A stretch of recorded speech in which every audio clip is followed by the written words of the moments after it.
Estar celebrando esta reunión tan importante para nosotros. Amén. Damos gloria a Dios y agradecemos al Señor que nos dé la vida, la fuerza y la salud. Amén. Y por supuesto son 2 añitos que estamos trabajando acá en la ciudad de Rancagua. En estos 2 años han habido varias situaciones difíciles, adversas, pero aún así seguimos adelante. No es fácil, sobre todo en el tiempo que se está viviendo, mantener un grupo cohesionado, bien unido, bien concertado. Cuesta mucho, amén, pero aún así ese pequeño remanente sigue junto a nosotros en este tiempo. Así que Dios bendiga a todos los hermanos de la iglesia local acá en Rancagua, los matrimonios, los hijos, las familias en general. El Señor les guarde, les fortalezca, son especial tesoro para el Señor. Amén. Y especial también para nosotros como pastores, junto a mi amada esposa, mi esposa María. Amén. Les apreciamos mucho, les amamos. Amén. Y damos gracias que aunque el grupo quizás no es tan grande, pero nos amamos en el Señor y nos conocemos cada día. Amén. Amén. Y por supuesto saludar a nuestro pastor Jonathan, que les saludaba, que les hablaba, junto a todos los hermanos que les han acompañado en este día desde San Bernardo. Es un privilegio que puedan estar junto a nosotros, es una honra. Gracias por ese esfuerzo de venir desde ese lugar y unirse para estar con nosotros en este día. Ustedes sabrán, como decía el pastor, estamos en una sede comunal, no es nuestro templo, no tenemos un templo, pero yo tengo claro a través de la Biblia que la iglesia somos nosotros. Lo demás solo es estructural. Es bueno, es importante, porque cuando ya tenemos un lugar, por decirlo así, propio, podemos adornarlo, hermosearlo, reubicarlo como se nos antoje. Amén. En una sede comunal no podemos darnos ese lujo, pero seguimos adelante y esperamos en el tiempo del Señor que Dios nos dará un lugar propio, ya sea en el mismo lugar, por aquí cercano o en otro lugar.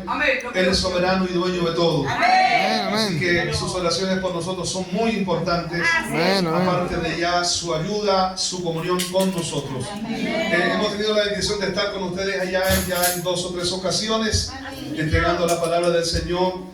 Obviamente yo quería que el pastor predicara hoy día, pero el pastor me decía, bueno, a mí los hermanos me escuchan a cada rato, así que predique usted. Gloria a Dios. Amén. Pero su apoyo, el que estén ayudándonos en la música, eso es muy importante.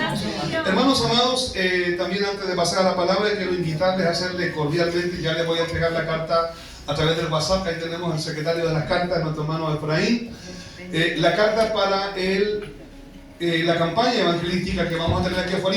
Amén. Aquí afuera, usted se ha fijado la cantidad de departamentos que hay acá. Pero especial para sembrar la semilla. Amén. Sé que acá hay mucha gente, como decía nuestra hermana que coordinaba, gente que no conoce al Señor, pero también hay una enorme cantidad de gente que está detenida, que está apartada del Señor hace mucho tiempo. Primera, segunda generación que se ha estancado, que se ha quedado. Y creo que Dios nos quiere usar para que esas almas sean rescatadas. Pero ya va a llegar la carta protocolar, pero ya también aprovecho esta instancia para invitarles. Amén.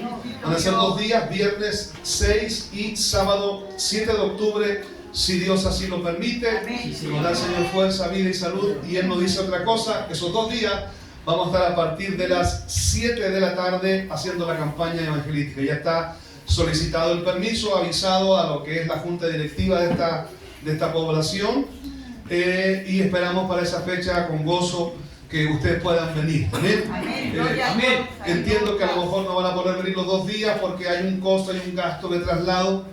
Ahora, ¿quién dice que no? Que Dios les pueda proveer. Amén. Y nos pueden acompañar los 2 días. De hecho, nos encantaría que nos ayudaran con el coro. Amén. Si se pudiera. Amén. Analícelo, véanlo. Si no pueden los 2 días, yo les voy a entenderlo más bien. Pero si pueden los 2 días, será una bendición poder tenerles aquí. Amén. Gloria a Dios. Con nosotros en esos 2 días de campaña. Vamos a estar con la iglesia a partir de esta semana que viene en ayuno y oración durante todo el mes, para que el Dios del cielo mueva su mano poderosa. Amén. Amén. ¿Cuántos están gozosos de estar acá? Amén. Quiero invitarles que vayamos a la palabra del Señor. La señal de internet no está muy firme, muy buena, muy estable. No sé si cómo está, estamos saliendo para afuera por Facebook, pero aprovechamos de saludar a los que nos están siguiendo. Si está conectado, ayúdanos a compartir. Si está ahí participando de esto, envíe su pedido de oración, haga su comentario, envíe su saludo a este humilde grupo de hermanos que estamos juntos alabando al Rey de Gloria. Amén. Muy bien, ¿cuánto queremos oír la palabra del Señor? Entonces le pido, amado hermano, lo invito a abrir su Biblia en el último libro de la Biblia, Apocalipsis capítulo 22. Apocalipsis capítulo 22. Saludamos a la Misión Evangélica Pentecostés en Cristo en Guatemala, en Estados Unidos. Nos están viendo en esta hora el pastor Cirilo González, que es presidente en Guatemala de la obra donde estamos nosotros, y también allá en California, Estados Unidos, el hermano Byron González, también vicepresidente de la obra, nos están viendo, compartiendo y participando con nosotros. El pastor Miguel también González, que es supervisor de la obra en Guatemala. Ya luego nos toca partir para allá, solo Dios sabe el día y la hora, pero estamos orando y buscando al Señor para que cuando nos toque ir ya sea a Guatemala, donde la obra es grande, allá hay muchas iglesias. Son gente muy humilde que sirve al Señor en diferentes partes, sobre todo en el campo y también allá en Estados Unidos. Hoy miraba al hermano Byron haciendo una obra social. Estaban desde muy temprano, como de las 7, 8 de la mañana, en una parte ubicada allá en California, en San Francisco, y estaban entregando desayunos, leche, café a mucha gente, y hacían fila a las personas con mucha necesidad, muchos buscando un lugar de trabajo. No crea que por ser Estados Unidos todo el mundo allá es millonario. Hay mucha pobreza también. Hay mucha gente necesitada. Así que Dios bendiga al hermano Byron que nos está escuchando por esa hermosa obra social de atender al necesitado en forma incondicional. Capítulo 22, verso 10 de Apocalipsis. Leo para ustedes esta palabra en el nombre de nuestro Dios, el Padre, el Hijo y el Espíritu Santo. Amén. Y me dijo: no selles las palabras de la profecía de este libro, porque el tiempo está cerca. El que es injusto, sea injusto todavía. Y el que es inmundo, sea inmundo todavía. Y el que es justo, practique la justicia todavía. Y el que es santo, santifíquese todavía.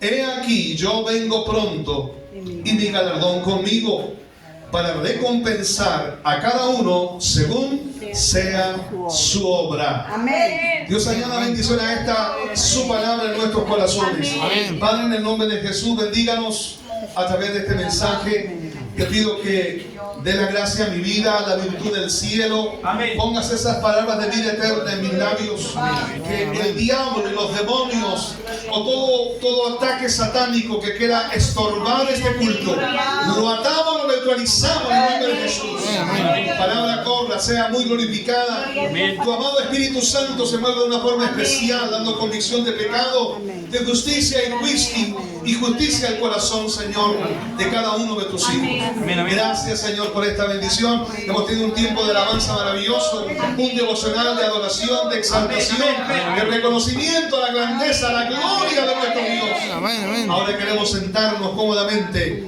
y atentos y con mucho respeto a oír y a escuchar lo que el Espíritu Santo tiene que hablar y decir a su iglesia. Todo lo pedimos, Padre, lo suplicamos en el poderoso nombre de Jesús. Amén. La gloria del Señor. Gloria a Dios. Gloria a Dios. Gloria a Dios para siempre. Puede sentarse, amado hermano. Prohibido conversar con el que está al lado. Muy atento, en silencio los celulares. Y confirme lo que Dios habla a su corazón. Amén.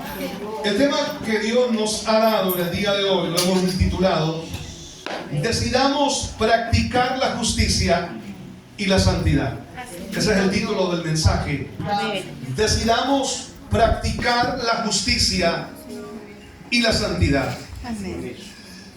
Desde la partida del Señor al cielo, los discípulos, hermanos y apóstoles de la iglesia del primer siglo, más o menos partiendo del año 34 en adelante, luego de la resurrección del Señor y la comisión que el Señor les hace a los pies del monte Betania, cerca también del monte de los Olivos, donde les dice: por tanto, id y predicad el evangelio a toda criatura y hacer discípulos, bautizándolos en el nombre del Padre y del Hijo y del Espíritu Santo, enseñándoles que guarden todo lo que yo os he enseñado. Y Jesús culmina en el capítulo 28, verso 20 de Mateo diciendo: he aquí, yo estoy con vosotros todos los días hasta el fin del mundo. Más o menos del año 34 en adelante, ellos siempre supieron que el Señor regresaría un día. Por lo tanto, ellos debían estar preparados para ese momento inminente. De hecho, el libro de Hechos, en el capítulo 1, versículo 9, dice: y habiendo dicho estas cosas, viéndolo ellos, fue alzado y recibido, dice, lo recibió una nube que le ocultó de sus ojos. Y estando ellos con los ojos puestos en el cielo, entre tanto que él se iba, he aquí se pusieron junto a ellos dos varones con vestiduras blancas, los cuales también le dijeron: varones galileos, ¿por qué estáis mirando al cielo? Este mismo Jesús que ha sido tomado de vosotros al cielo, así vendrá como le habéis visto ir al cielo. ¿Cuántos dicen amén? Amén. En su momento, cuando Jesús fue crucificado, ellos estaban muy tristes. Pero cuando Jesús resucita, la Biblia enseña que durante 40 días Él estuvo manifestándose a diferentes grupos, incluyendo a los discípulos en 3 ocasiones, para de alguna forma reafirmar que lo que Él les había dicho, les había enseñado y les había predicado era la verdad. Y de hecho, Él había resucitado para comprobar que el mensaje que Él había traído no era un mensaje belicoso, no era un mensaje de levantarse en armas y en batalla y en guerra contra el Imperio Romano, sino que era un mensaje que buscaba poder libertar al hombre de la cautividad, poder cortar sus cadenas espirituales, poder hacerlo libre de la esclavitud del pecado y darle un propósito definido a su existencia. Que el hombre y la mujer pudieran comprender y entender que Dios los había formado y los había creado por un plan y un propósito específico. De hecho, la Biblia, cuando leemos en su totalidad cada uno de esos libros, en ese compendio general, partiendo en Génesis, concluyendo en el libro de Apocalipsis, nos enseña no solamente que la Biblia es cristocéntrica, sino que también nos habla de un Dios ordenado, de un Dios puro, de un Dios santo, de un Dios noble, de un Dios que no olvida su palabra y tampoco olvida sus promesas, de un Dios que está dispuesto a estar con el hombre y con la mujer, que le abre el corazón y que cree en Él y que anhela y desea conocerle cada día más. Amén. Señor, amén. Por eso, al comienzo estuvieron tristes, pero cuando ven a Jesús resucitado, sus corazones se llenan de gozo.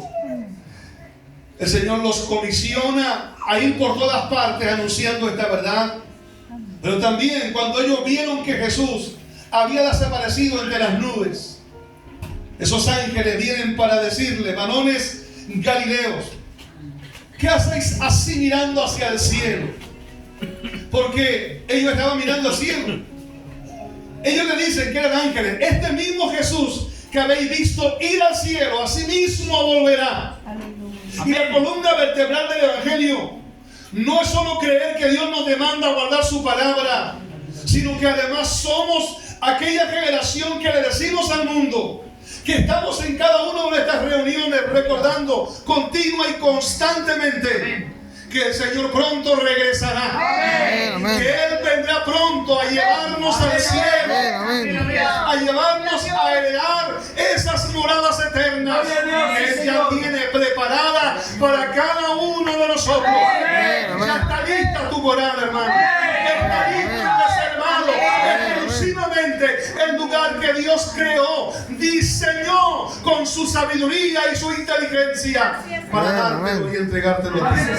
Cuando alabamos al Señor. Amén. Por eso que a través de todo el periodo del primer siglo, los propios apóstoles, como también el propio apóstol Pablo, exhortaron a la iglesia a vivir para Dios, orando y velando. Amén. De hecho, la primera carta a los tesalonicenses allá en el capítulo 5, versículo 4, dice lo siguiente: mas vosotros, hermanos, no estáis en tinieblas, para que aquel día os sorprenda como ladrón. Porque todos vosotros sois hijos de luz e hijos del día. No somos de la noche ni de las tinieblas. Por tanto, no durmamos como los demás, sino velemos y seamos sobrios. Amén. Amén. Es una orden clara y enfática de estar velando, de estar atentos, porque no sabemos en qué momento nuestro amado Señor y Salvador regresará a buscarnos a todos nosotros. Amén. De hecho, el hombre o discípulo que en su momento fue Tito, es un hombre que, tal como el mismo Timoteo, con todo su esfuerzo, con toda su juventud, se dedicaron a predicar, a anunciar a Cristo. Fueron discípulos también del mismo apóstol Pablo, compañeros de milicia, trabajaron día y noche junto a él.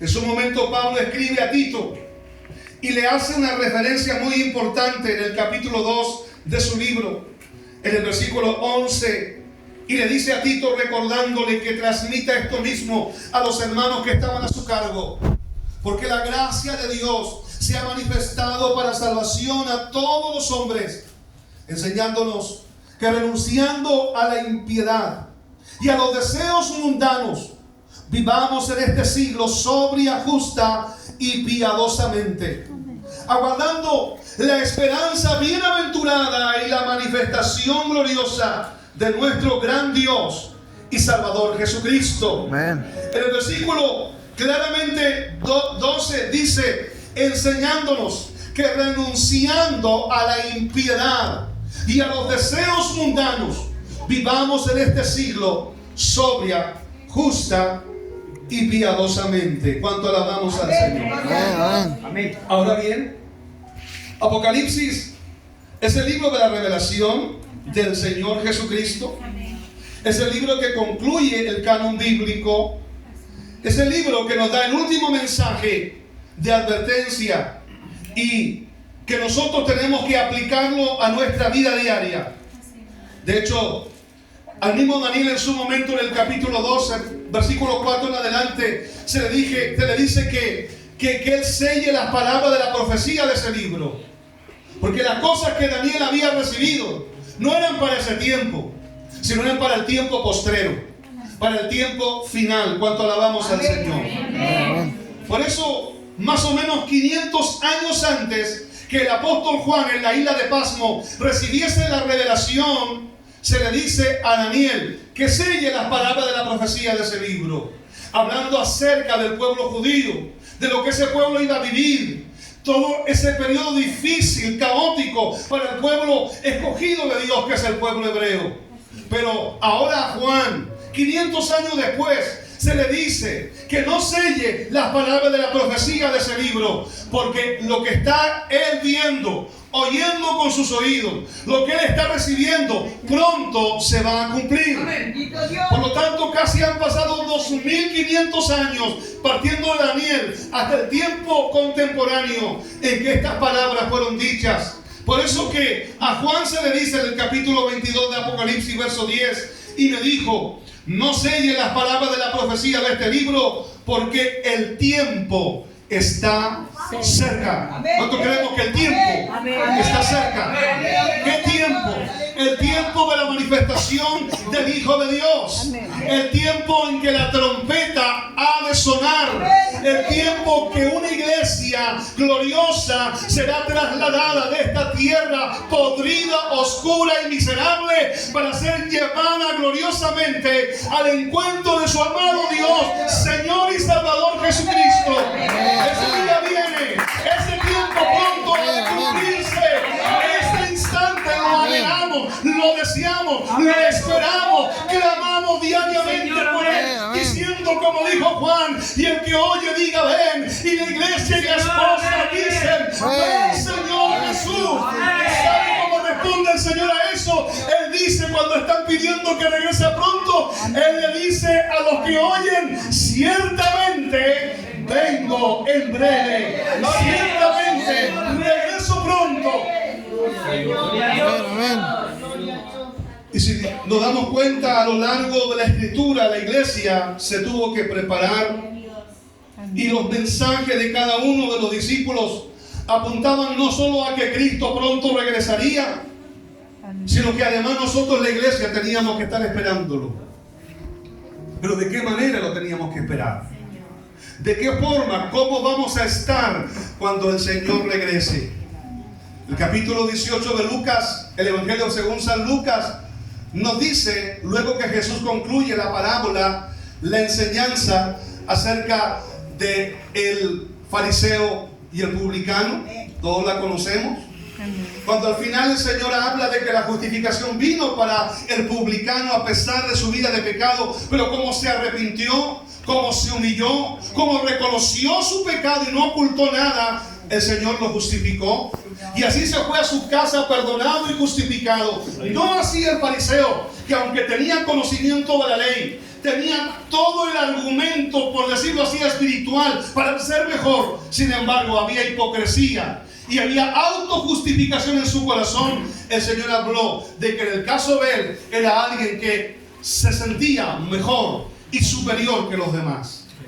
Cuando termina Jesús de hablar esa enseñanza de la parábola del fariseo y el publicano, el Señor concluye esa palabra diciendo: y cuando el Hijo del Hombre regrese, ¿hallará fe en la tierra? Él concluye esa parábola con una pregunta. Él pregunta: ¿hallará fe en la tierra? Va a encontrar, por decirlo así, parafraseando el texto, a un pueblo, a una iglesia, a un grupo de individuos, hombres y mujeres, todavía aguardando su venida, todavía esperándolo. ¿O se va a encontrar con gente que ya simplemente vive su propia vida a su manera, que tiene sus propios deseos y pensamientos, y que su énfasis no es servir a Dios, sino más bien poder darse su propio gusto? El Señor pregunta: ¿hallará fe en la tierra? ¿Va a encontrar a un pueblo listo? ¿Va a encontrar a un pueblo preparado? Y por eso que el versículo 11 de este capítulo 22 de Apocalipsis, el Señor dice: el que es injusto, sea injusto todavía. Y el que es inmundo, sea inmundo todavía. Luego dice: y el que es justo, practique la justicia todavía. Y el que es santo, santifíquese todavía. Amén. El título de este mensaje es: decidamos practicar la justicia y la santidad. Este capítulo 22, verso 11, Jesús no está justificando o alentándonos a hacer lo incorrecto. Jesús no nos está diciendo: aprovechen de ser injustos, me gusta que sean injustos, o me gusta que vivan en inmundicia. No, Jesús no está diciendo eso. Él no está haciendo una apología o una defensa con respecto a esto que es incorrecto delante de Él, porque estamos sirviendo a un Dios que es santo. Amén. ¿Cuánto alaban al Señor? Amén. Lo que en el fondo le está diciendo, que si la decisión de alguien en la iglesia o donde quiera que esté, si el deseo de alguien que aún con conocimiento del Evangelio, pero a pesar del conocimiento que tiene y a pesar de tantas advertencias que Dios le ha dado, sin embargo, si su decisión es seguir en inmundicia, bueno, aproveche el tiempo de vida que le queda para seguir haciendo lo que a su carne le gusta y siga en pecado y siga en inmundicia el tiempo que le reste de vida. ¿Y por qué está diciendo Jesús eso? Porque va a llegar el día en que la vida se le va a acabar. Y como decimos en Chile, se va a acabar la fiesta, mi amigo. Se va a acabar el desorden en su vida. Llegará la hora de darle cuenta a Dios. Bendito Dios. ¿Cuánto alaban al Señor? Amén. Por eso Él dice: el que es injusto, bueno, siga siendo injusto. Aproveche el tiempo de vida que le queda. Sea todo lo injusto que quiera. Y si quiere vivir una vida de inmundicia, de adulterio, de fornicación, de pecado, de vivir en forma egoísta, solo satisfaciendo sus deseos y antojos de la carne, bueno, hágalo mientras le quede vida. Porque cuando se muera, se acabó la fiesta. Cuando se muera, se acabó el tiempo. Y por eso que es ahora que estamos con vida, es ahora que respiramos oxígeno, es ahora que estamos escuchando esta palabra, que Dios nos está dando la oportunidad gloriosa, maravillosa y única oportunidad de volvernos a Dios, de arrepentirnos, de abandonar el pecado, de dejar esa vida de liviandad, de comprometernos con el Señor como es debido. Cuando vamos al Señor. Por eso Él dice claramente y habla de practicar. Porque alguien me podrá decir, pero bueno, ese mensaje no lo puedo entender y tampoco lo voy a recibir mucho porque, a ver, usted pastor no peca, sigue pecado. Todos pecamos. Amén. Todos cometemos errores. Amén. Pero el mismo Juan, que escribe Apocalipsis, en una de sus cartas a la Iglesia Universal, dice, el que practica el pecado no es de Dios. Porque diferente es pecar por error, pecar por ignorancia, o bien pecar por cierta debilidad, que practicar el pecado es otra cosa. A ver, le hago una consulta y le pongo un ejemplo muy básico. ¿Cuántos aquí de pronto se han comprado una máquina para hacer ejercicio y la tienen guardada en la casa llena de polvo?